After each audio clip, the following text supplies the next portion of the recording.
The message to CBC managers is scathing. For years, Jian Ghomeshi's behavior at work was abusive, cruel, deeply disrespectful, and for years he was allowed to get away with it. In her report to CBC top brass, employment lawyer Janice Rubin reveals how information about Ghomeshi's behavior tended to become more diluted the higher it went up the management chain, but that at least 6 managers were aware of the former Q host's demanding and difficult nature, and she says they missed one opportunity after another to address it. In effect, Rubin says, it is our conclusion that CBC management condoned his behavior. I think what it speaks to is that the CBC's Vice President of English Services acknowledged the failures. What concerns me the most is when I look and say there was a persistent pattern of behavior that wasn't dealt with.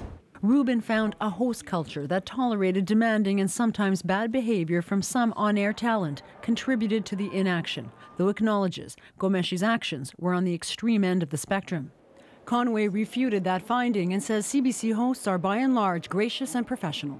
I have no complaints currently that I'm aware of against a host or a group of people saying this host culture, like it just simply hasn't manifested itself. Rubin also looked into any allegations of sexual harassment. The report found no evidence managers were aware of any related to Ghomeshi in the workplace, but says the union was aware of a sexual harassment complaint made in 2010, which could be one reported by a former Q employee who claims Ghomeshi groped her and made this lewd comment to her in a meeting. Rubin says the union failed to respond properly. I have to admit, if I was a person complaining, we didn't handle it properly because nothing happened. Rubin goes on to point out managers would have learned of that 2010 complaint themselves had they delved deeper into allegations that surfaced last summer that Ghomeshi was sexually inappropriate at work.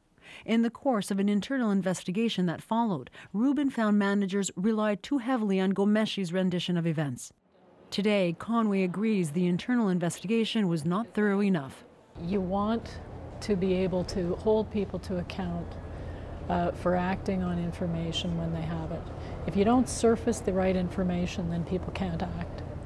Earlier this morning, the CBC announced Chris Boyce and Todd Spencer, 2 executives on leave over the Ghomeshi affair, are no longer working for the CBC. Conway wouldn't get into details as to why. Rubin's report makes several recommendations to encourage employees to call out abusive behavior at work. Already, since Ghomeshi's dismissal, several women have made sexual harassment complaints against 4 other individuals. As a result, one employee who was not on the air was fired last month. Joanna Brumiliotis, CBC News, Toronto.